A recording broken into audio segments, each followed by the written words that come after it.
Isang dating overseas Filipino worker po ang nagpasyang umuwi na lang ng bansa nang malaman na siya po ay may cancer. Pero ang huling sweldo at ilang pang benepisyo iniipit daw ng kanyang agency. June 2017, lumipad papuntang Oman si Ovelyn Estacio Montegrande para magtrabaho bilang fitness relationship executive. November 2017, nakaramdam ng bukol sa dibdib si Ovelyn. Nagpa-check up at nalamang may stage 2 breast cancer po siya. February 2018, pinag-resign ang kumpanya si Ovelyn dahil sa karamdaman. Pero ang ticket niya pauwi na Pilipinas, siya po ang gumastos. Bukod dito, hindi rin daw nakuha ni Ovelyn ang kanyang isang buwan na sahod, komisyon, annual leave, at medical assistance na aabot po sa 250,000 pesos. Nagharap na raw sila ng agency ang Al-Khalid International Services Incorporated sa OWA. Pero 30,000 lang daw ang gusto nitong bayaran. Nasa linya po ngayon si Aling Ovelyn Montegrande. Magandang hapon, Ovelyn. Magandang hapon din po. Okay. So, sinasabi 30,000 lang. Opo, 30,000 out of the 250. Oh, yun lang Anong po. reason nila bakit 30 lang? Sabi po nila, hindi raw nila po sakop na yung sakit kong cancer. Oh, hindi mo rin gusto naman na ikaw Yun nga po, magkasakit. yun Sino nga ba po. Oo. Sabi ko nga po sa kanila, kung pinagamot sana ako ng company doon, kasi may medical insurance po kami, pero hindi po nila ako sinagot. Gastos ko po rin po yung pagpapacheck up po doon, Oo. tsaka po yung mga ticket ko po, yung pula. Tsaka po, nagpa-opera na po ako nung Pati pagdating yung wala dito. kang return ticket? Wala po. Abay, dapat to automatic yun. Meron kang return ticket. Wala po. Nasaan na yung agency? Nakita ko yung loko-loko na yun. Abay, nawala lang. Dapat to automatic yun. Every deployment, pag ikaw, kung ano man trabaho mo, engineer ka, domestic helper, meron kang return ticket. Alright, di ba? Para hindi ka nababalogoong doon o naiipit doon. Eh, kagaya ho ninyo, kayo naman may karapatan na umuwi dahil may sakit kayo, ayaw na sa inyo. Pero, tama lang dapat na bayaran kayo. Hindi po pwedeng mahulog yung tolben sa unfinished contract eh. Yes. Naiintindihan ko yung sinasabi na hindi ka naman nakatapos. Pero Kaya sakit nga ito eh. Medical ito. And I think exempted. Alright. Balikan po natin ang yung reklamo naman ni Miss Ovelyn tungkol po sa sahod na hinahabol niya na iniipit ng kanyang ahensya. Nasa linya si Miss Belen Nicasio. Oh. Alright, well, subukan natin. Ma'am Belen Nicasio ng NLRC, magandang hapon po. Magandang hapon ka, Erwin. Opo, kasama po natin si Tolben. Live po tayo sa PTV4, ma'am. Yes, sir. Magandang hapon po sa inyong mga tagapanood. Ma'am, nandito po si Ovelyn, isa pong OFW na tinanggal sa trabaho, pinauwi na, bagamat di siya natapos ang kontrata dahil they found out na meron po siyang stage 2 na breast cancer. Okay?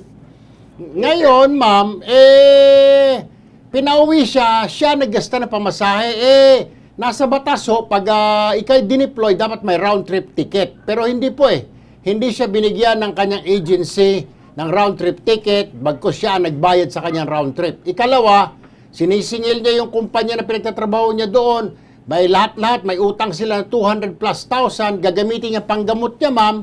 Ayaw daw, nagharap na sila sa OWA. Ang sabi ng kanyang agency na Al-Khalid International Services ay 30,000 lang ang may bibigay namin sa iyo. Magreklamo ka na hanggang gusto mo. May magagawa po ba ang NLRC rito? Sir, pumunta na lamang po siya sa NLRC. Kumuha muna po siya ng referral mula dun sa OWA para po maunawaan natin na natapos na yung unang proseso at hindi sila nagkaroon ng kasunduan. Ito ay tutulungan natin siya na magsampadan ng kaso laban dun sa agency. Okay. Sige ho, ganun na lang ho gagawin namin. Sasamahan, papadala namin siya ng referral or inya namin ng referral OWA para magsabi na kailangang pumunta siya dyan sa NLRC para matulungan ho ninyo. Okay. Para Yes, sa sir. parang Yung kaso. referral form po na yun lamang po pagpapatunay na natapos na po siya doon sa unang proseso. Alright, sige po. Maraming salamat po, Ma'am Belen Nicasio ng NLRC. Yes, sir. Opo. Thank you po, thank you. Pero, Wala ka naman po. alam mo, kaya gusto ko Tolben sana sa POA kasi POA may mas power. Okay. Pwede nilang tanggalan ng lisensya pag hindi ka nag-areglo, magbayad, kagaya niyan, nagtitigas-tigasan ng, walang authority niyan. Ang POA lang pwedeng sabihin, manduhan, ibalik mo. Kasi right there and then, yung pamasahe na lang agad yung ticket, hindi na lang siya sasagutin eh.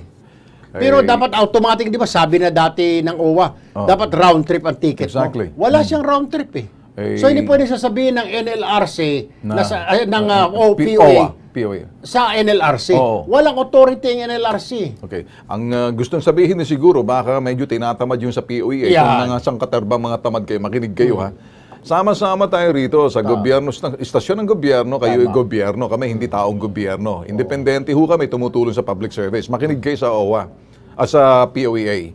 Ito'y issue pagdating sa mga ahensya na ayaw sagutin.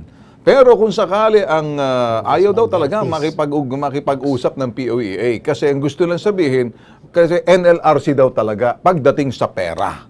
O ngayon, parang wala na silang katorya-torya kung ang isang OFW na sinasabing kinawawa ng ating ng ahensya na siyang kumbaga may authority doon sa ahensya, hugas na kamay ang POEA. Ganito na lang siguro, Tolben, sa pagbabalik, tatawagan natin yung AX OFW. Ito, tumutulong ito. Okay. Ito yung tagabulong ni Pangulo pagdating sa mga OFW. AX OFW, tawagan nyo si Congressman Bertis. Bibigay ko sa inyo yung number. Hindi kasi po pwedeng NLRC. Hindi. Kasi parang hindi lang saklaw. Ang POA dapat, na tinatamad lang ito mga hinayupak na ito.